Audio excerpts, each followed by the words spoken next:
The following program has been pre-recorded, so please don't call in at this time. If you wish to participate in the program, tune in at 5 p.m. every Wednesday for A Pause for Thought on Baton Rouge Community Radio.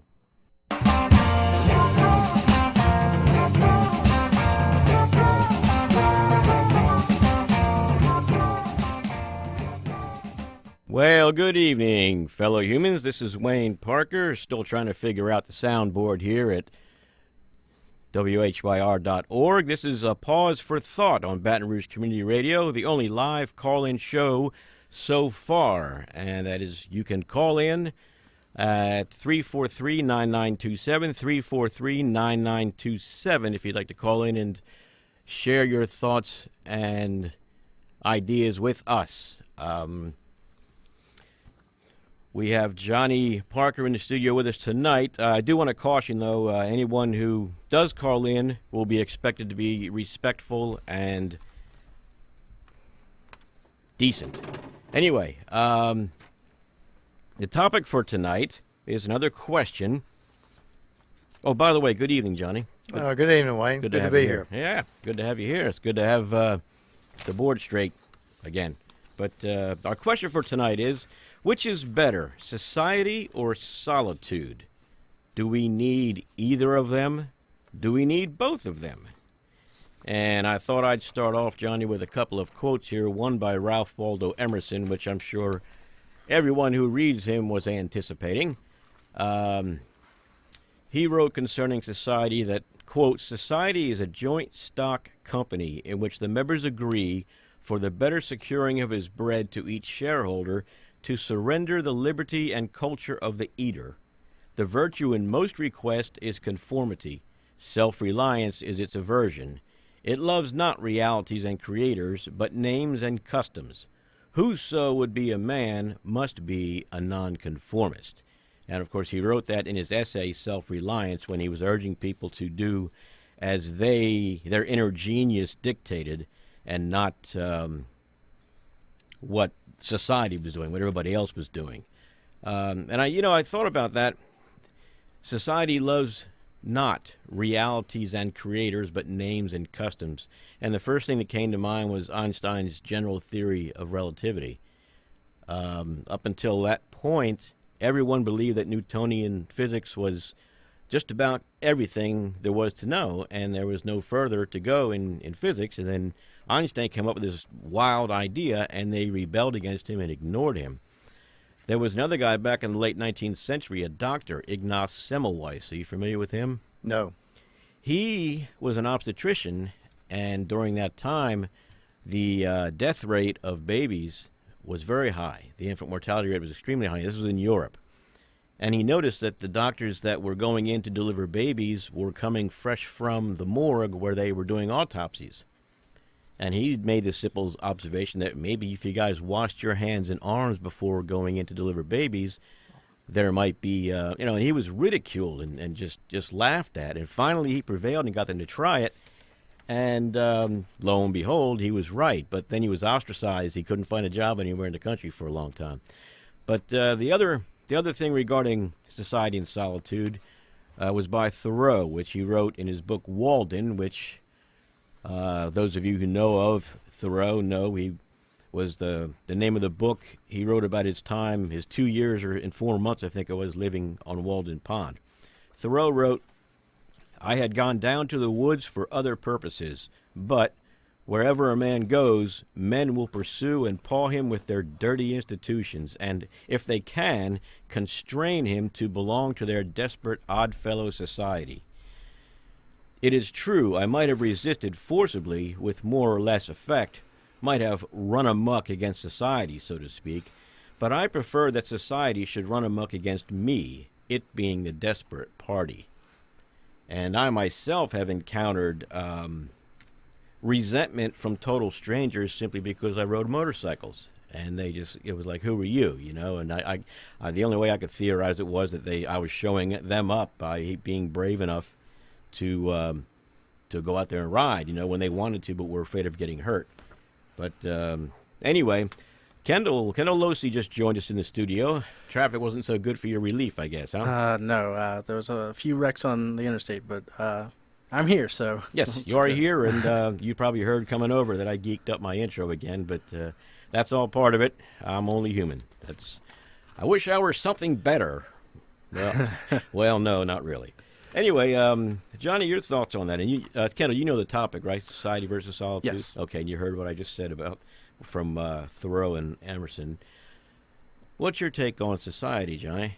Well, I'm going to go back maybe and attempt to build on that first quote from Emerson. Okay. I think I probably did more reading up on Emerson, and he had a lot of interesting things to say about, of course, solitude and society.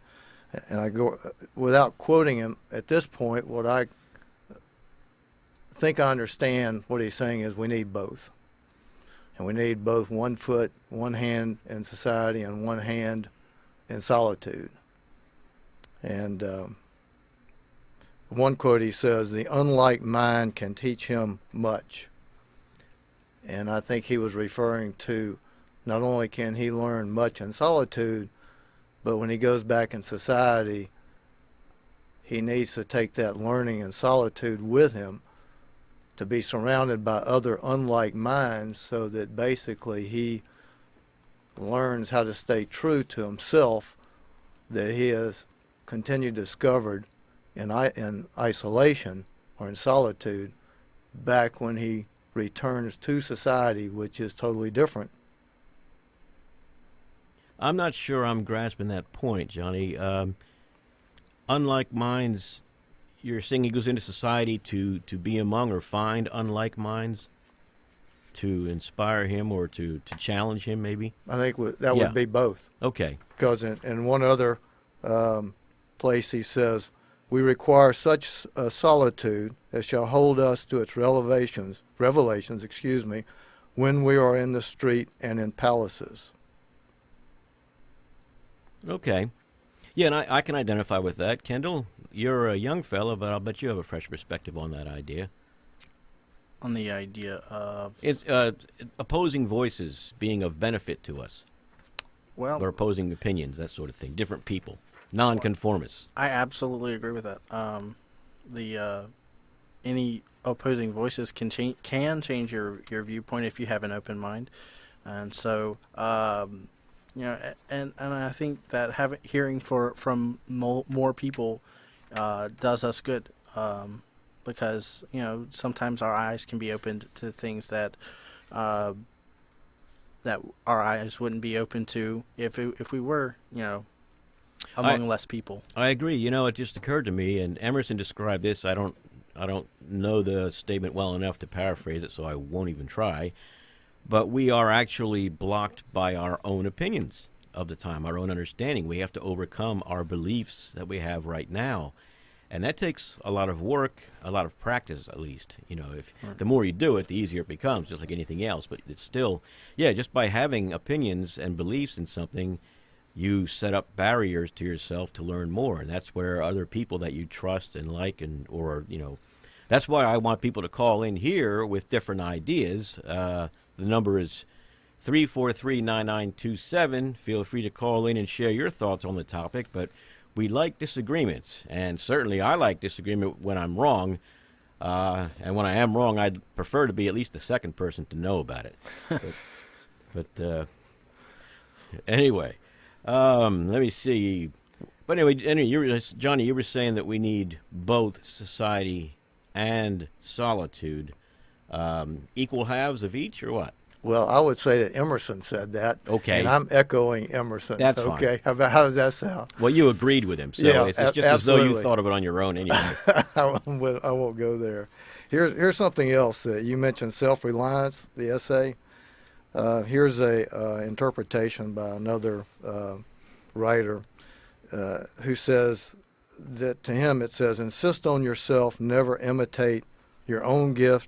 You can present every moment with the cumulative force of a whole life's cultivation.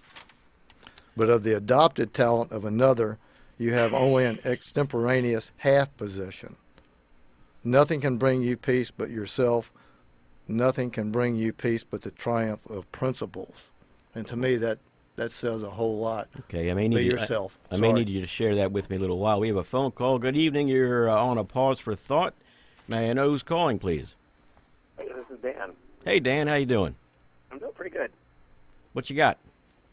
Well, just a comment on one of your panelists was remarking on the need for both society and solitude. I think there's also the possibility of negative societal influence, but over socialization.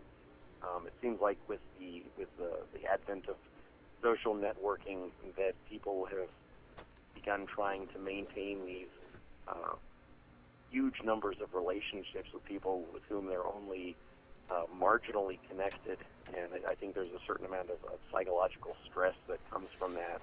It's I'm reminded of the line from Lord of the Rings where Bilbo's describing feeling like butter spread over too much bread. I think that while we do need society, I think we also need to maintain a certain sense of boundaries in how thinly we spread ourselves. I like that, Dan. I like that a lot. And as a matter of fact, Kendall here, our youngster in the group, was nodding his head vigorously, and you were echoing his thoughts. Kendall, can you respond to Dan? Absolutely. Actually, today, starting my little Facebook fasting, because I can't. I'm getting tired of dealing with the social media aspect of it, and I think too many people can be a bad thing as well. And I did say earlier that the more people, the better, but at some point, it does get a little overwhelming. Yeah, it gets to be a point, and I wonder if maybe we should screen who we allow into our lives more carefully. Yeah. Dan, does that pretty much get along with what you're saying? Yeah, I think there's something to be benefited from hearing a lot of different viewpoints and keeping an open mind in that sense. But I think with social networking, you also have a sense that there's kind of a demand for, on some level, kind of a two-way relationship there. Even if you're not, responding to posts on Twitter or something, it's kind of implied that, by making these friends on these different social networking platforms, you are entering into some sort of a speaking and listening relationship with someone. And I don't know. I think that maybe even on an unconscious level, I think there's a demand for that it can kind of wear you out. Well, I totally agree. Yeah, I would agree too. And I think that Emerson was making this point when he says that we have to be true to our own principles. And so often, a lot of us are out there in society not being true to ourselves, but wanting to be true to everybody else. Yeah. And being friends with everybody else, hundreds, if not more, and feeling just like I hear you're feeling, Dan. And I don't think you're alone. I've been in that position many years. Trying to be too many things to too many different people. Right, exactly. And I think maybe what Thoreau and Emerson were saying is, okay, there's going to be times in our lives, everybody's lives, if we choose to step out away from society, enter into solitude for a period of time, learn more about ourselves before we go back. And go back much stronger, much more deep in our will and knowing who we are and standing up for who we are. I agree. Yeah, and I think like what you're saying, Dan, and then we probably should let you go so someone else can call in. Where we don't have time to center ourselves. We don't have time to put our own thoughts together and get back to our true selves if we're constantly being dissipated on social network and responding to people. We're constantly kept on a superficial level, so to speak. Yeah. Okay, anything more, Dan? I think that's it. Thanks a lot. All right, thank you. Okay, that brings me up, Johnny. If you don't mind, I'll jump in with Go right ahead. another quote by Thoreau that's pertinent to Dan's call. Thoreau maintained a written correspondence. Obviously, back then it wasn't phone or telegraph or anything, or internet. with a gentleman named Harrison Gray Otis Blake, and they exchanged letters from 1848 to 1861. And Mr. Blake initiated the correspondence, and I have a quote here from one of Thoreau's letters to him concerning solitude in society, and this is what Thoreau had to say to him. As for the dispute about solitude and society, any comparison is impertinent. It is an idling down on the plain at the base of a mountain instead of climbing steadily to its top. Of course, you will be glad of all the society you can get to go up with. I love society so much that I swallowed it all at one gulp. That is, all that came in my way. It is not that we love to be alone, but that we love to soar. And when we do soar, the company grows thinner and thinner till there is none at all. It is either a tribune on the plain, a sermon on the mount, or a very private ecstasy still higher up. We are not less to aim at the summits, though the multitude does not ascend them. Good evening. You're on the air with the Pause for Thought, man. Who's calling, please? This is Glenda Natali. Glenda, good to meet you. Good to hear from you. What you Yes, got? I'm glad to be listening to an interesting conversation. Well, good. I'm glad somebody finds this interesting. I think I agree with Ralph Waldo Emerson's comments and John Parker's, in that we do need both. We need society and we do need the individual, solitude. But I think what's exciting about this time in history is that we're witnessing the collective consciousness of the individual that is pushing against a societal barrier where they have not been included, and the individual is demanding on a collective basis, they're demanding attention and change that will represent the leading edge of their own thought in a new future. I believe it's a very exciting time, and I'm just very excited. Are you referring to the current political contests going on in the nation? Yes, I am, because it's just important to realize where we've come from, how oppressed everyone feels. I work in the psychiatric world, and see evidence of people's lives deteriorating on a level where they're not able to communicate their thoughts, they don't feel accepted, they lose their jobs, they experience financial difficulties, and I think we are seeing a collective rising of the consciousness of that individual in numbers that want to have a voice. And I think, you're seeing people that are represented now and are finding their way, and they're making their statements heard, at least. I totally agree with you, and I think there are a lot of people, well, obviously there are a lot of people who do. In fact, I was talking to Johnny before the show, and I said that, Trump and Sanders both represent the general discontent among a large number of Americans with the way things have been going. And there's no substance anymore to presidential campaigns. Nobody's really talking about anything but what they think the masses will want to hear. And I think there's a lot larger group of people out there that, is tired of all that. And what we've been seeing traditionally is a competition for power. It still stands in that kind of arena, but you're seeing that quiet voice of Bernie Sanders, people that are rising, that want to be heard, that have been left out. The haves and the have-nots, they are tired of being left out, and they just want to be heard. And they may say that Bernie's too old, but I'm saying he's old enough to remember what democracy is. I totally agree. And if you're involved in the psychiatric field, I'd appreciate you calling the station after we go off the air. Glenda, we got to move on, though. Do you have anything else you want to add? No, I've enjoyed the time. Thank you very much. Thank you. Okay, that was a good perspective there. And like I said, Johnny, you and I were talking about that at the very beginning, that we need society, and we're seeing now the people who are left out of it because they don't get along with it. Well, they're mass appeal. And, hey, I'm a short guy. I can't get shoes to fit me anywhere. They never had baseball uniforms that fit me because I was outside the norm. I was outside the mainstream. So I'm familiar with that. And what I hear Glenda saying and commenting on is what, just to build on your comment there, is that they are two nonconformists.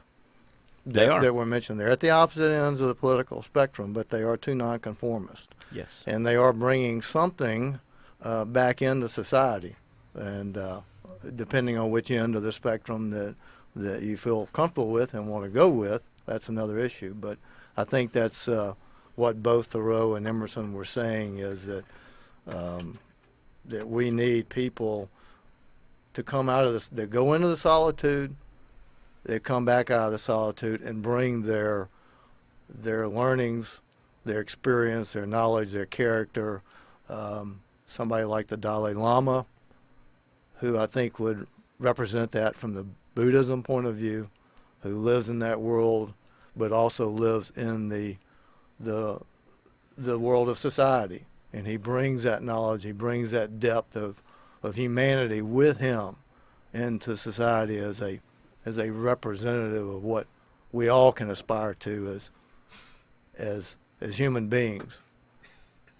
See what I'm saying? Yeah, I do. I do. He would be one example I would put up that I think would mirror maybe what Emerson and Thoreau were mirroring in terms of, okay, it's the job of a person to go out in solitude, but it's also the job of the same person to come back in society.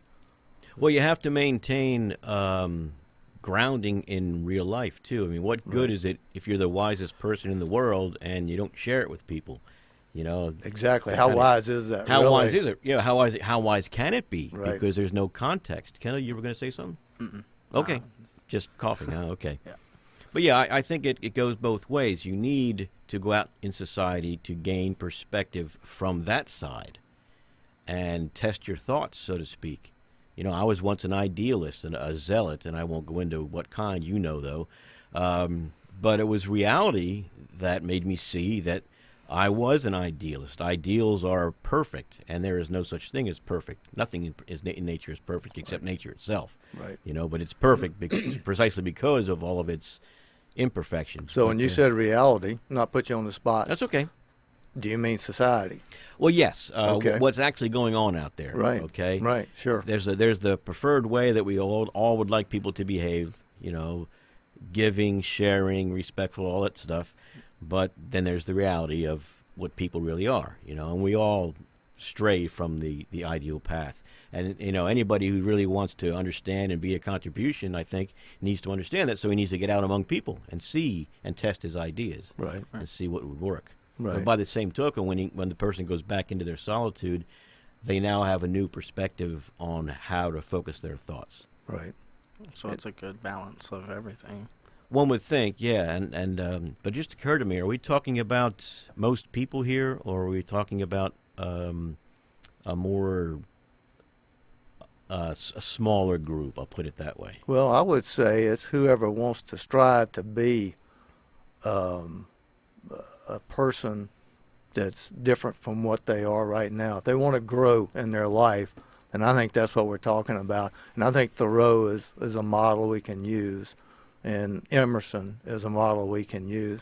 And Emerson goes on to say real quickly that not only should a person go out into solitude to learn more of themselves and about society as viewed from outside society, but then they have a debt to return to society and to bring that learning back. And if they don't, they really have not achieved anything for themselves. They've only fooled themselves into thinking they've done something of value. And which one was it that said this? This was Thoreau. How about Emerson. It was Emerson. How about right. that? And I'm sure Thoreau probably said it. Probably, yeah. But I've been reading Emerson more than Thoreau. Yeah, and I'm more of a Thoreau guy. Right. But I like that. I like that very much. In fact, Tolstoy made the same observation. He said, if you're rich, you have an obligation to help the poor. If you're wise, you have an obligation to help the not so wise, things like that. Right. And that's why I think nature gives us all unique gifts, not so that we can just hoard them to ourselves or enrich ourselves, but to share with others. And I think Emerson hit the nail on the head, and you did too, in mirroring him. I wouldn't want to give you any credit for thinking anything on your own, John. Please don't. Yeah. Well, is there such a thing as an original thought? You know, I mean, well, that's another question, I suppose. We got 5 minutes left. This is a pause for thought. Wayne Parker on WHYR 96.9 FM, Baton Rouge Community Radio. You're welcome to call in at 343-9927. We have a little bit of time left here, and we're discussing whether society or the merits. We've already gone past whether or not we need society or solitude, but there are we're discussing the merits of each now. Could there be a society of individuals, a society of nonconformists, so to speak? I guess probably by definition, I would have to say no if you're talking about 100%. If nobody conformed with anybody else, yeah, it'd be sort of a mess. Pardon the word, but just a mess. There would have to be some kind of unifying belief Exactly. system, right? Right, Yeah, you'd have to agree to respect differences, for one thing. right. You know, things like that. So that's yeah. In that sense, there is no ideal society. Well, there's no ideal society of individuals, right? Because Right. you have to have that. But yeah, you know, I thought too in anticipating this show, we have introverts and extroverts, and I've been told that generally it's actually a broad range of qualities that define you as one or the other, I've been told. But basically people say introverts get their energy from being alone, extroverts get their energy from other people, external sources. And I don't mean to be judgmental, but I just think that if you require other people for your energy, you're lacking something. And that's just my sense. I don't mean, like I said, I don't mean to be judgmental. It's just the way it appears to me. Anybody, you guys, anybody call in? I'm getting blank looks I here. think- I okay, think, go ahead. I've got a comment. Go ahead, Kendall. I think you have to you get energy. I get energy from both, really. I think I'm more introverted than extroverted, but I feel like I get energy by being among people because you know, it allows me to kind of share my thoughts and share my, you know, what my thought, you know, and make it's hard for me to say that, for me to you know, have a group of people to get something done, and I think that having people around, you know, kind of boosts it a little bit, you know, pushes you through. No, I totally agree. Kendall, totally agree. Johnny, what was your comment? What was your response? I guess I would ask Enhances. the question from the opposite direction. If you need solitude to be energized, the question would be why. You know, Oh. you were saying something about being judgmental, going the other side. If you have to be around people to be energized, then what's the issue? So I maybe see. the issue, Yeah. maybe the question goes back the other way, because And you know, maybe that's why introvert and extrovert are they're not simple black and white categories. Because no. you're right. I'm like Kendall. I always view myself more as an introvert because I go out and get among people, have a great time for a while, and then I want to go the heck home and not be bothered. right. you So know? what are you, introvert or extrovert? You're I on the don't radio know. right now. I Yeah. don't know any introverts on the radio. Wayne. Yeah, but well, the only problem, the only thing I know for sure about radio is when you make a joke, you can't hear anybody laughing. Hey, they're out there. Yeah, somebody is anyway. But yeah, I think you're right. I Yeah. think maybe the whole pigeonholing of introverts and extroverts is anybody to either extreme would be bad. Yeah. Ted Kaczynski is a perfect example of an introvert who went awry, so to speak. He was the Unabomber. Lived in a cabin in the woods, and Right.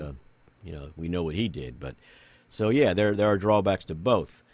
You've been listening to A Pause for Thought. I think we've got a couple of minutes left, so we'll keep going if we're able to keep talking long enough. Here's a quote, real Okay. quick. This is Emerson. Nothing but God is self-dependent. Man is powerful only by the multitude of his affinities. That's cool. The multitude of his affinities. I like that. Okay, we're gone for the evening. I thank you all for listening. You've been listening to Wayne Parker with a pause for thought with Kendall Losey and Johnny Parker here as co-hosts. And we're gone.